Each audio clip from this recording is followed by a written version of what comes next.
Good morning guys. Ito bumili ako ng sayote. $1.79 itong sayote ang isa. At ito naman guys, yung luya, $3.99 LB a pound. $3.99 a pound. Ito naman bell pepper, 69 ng isang piraso. Isang piraso, 69 ang isang piraso.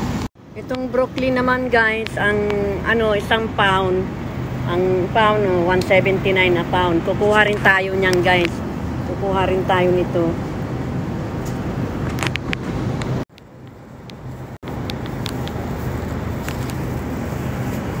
Guys, itong red radish naman, 99 cents ang isang bungkos, isang ganyan, 99 cents.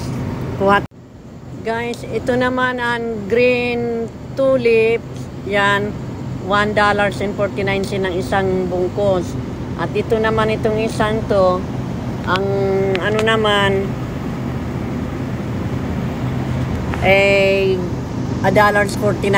din ang isa, ito isang bungkos.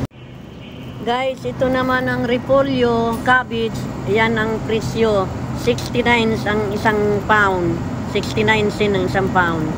Ito naman guys, beets, ito beets, $2.99 ang isang bungkos, kuha tayo. Guys, itong carrots naman, ang isang plastic yan ay $4.99. Ito naman patatas guys, ito isang plastic na patatas, $2.99, kuha tayo niyan. Ito na guys, ang pinamili natin, ayan lahat ang pinamili natin. Ayan, meron tayong strawberry, mayroon lahat, yung kinuha natin lahat yan.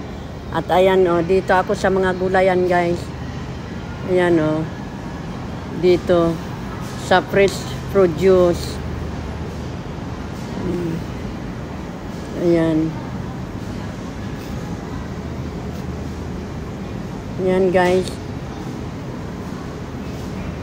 Ayan Ito guys, ito ang mga gulayan dito. Mamaya kukuha naman tayo doon sa hindi sa gulayan. Ayan.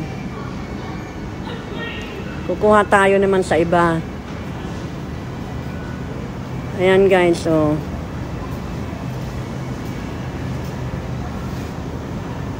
ang mga kamatis, lahat yan, kamatis.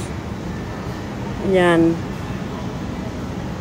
Sige na guys salamat sa panunood. Sa susunod ulit, kukuha ulit ako ng panibagong video.